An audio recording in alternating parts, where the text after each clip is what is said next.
કંકુ હશે કંકુ માથે શસ્ત્ર ઉપર 5 ચાંદલા કરવા ओम स्वाम गंधर्वा अखनो स्वाम इंद्र स्वाम बृहस्पतेः महारेष्टां वयवर्ततां चंद्रमौलिं त्रिनेत्रां ध्यायेत् शान्त्यर्थमीशं गणपतिममला। प्रथम तो હું ટીમ ઇન્ડિયાને T20 ના માધ્યમથી એશિયા કપ જીતવા માટે તેને ખૂબ હૃદયપૂર્વકની શુભકામના પાઠવું છું। જે રીતના ટીમનું through out the tournament performance રહ્યું છે અને જે સરસ રીતે મજબૂતાઈથી આપણે ફાઇનલમાં અપોનન્ટને આન્સર આપ્યો અને જીતના માધ્યમથી આપણે ખૂબ સરસ રીતે એ જીત અંકિત કરી છે, ત્યારે ખૂબ હૃદયપૂર્વકની શુભકામના।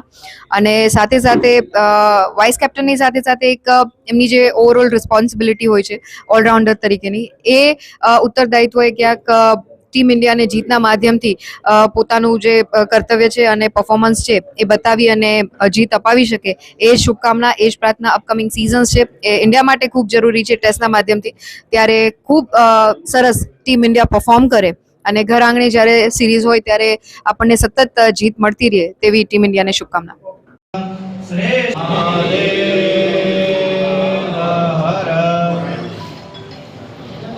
ધર્મની વિજય, અસત્ય ઉપર સત્યને વિજય સમા આજના આ દશેરાના તહેવારે જામનગર જિલ્લા અને મહાનગરના રાજપૂત સમાજના યુવા સંઘ દ્વારા આયોજિત શસ્ત્ર પૂજનમાં આજે ઉપસ્થિત રહેવાની તક મળી।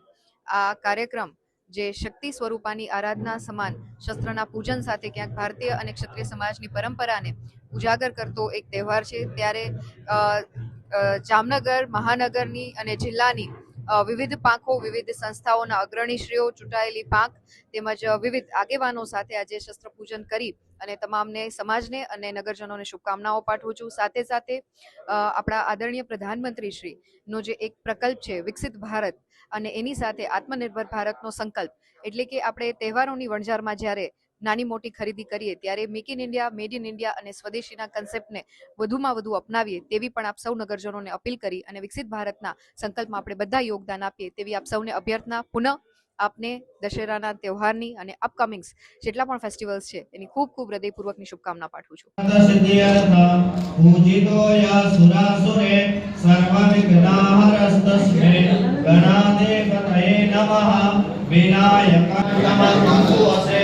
કંકુ માથે શસ્ત્ર ઉપર 5 ચાંદલા કરવા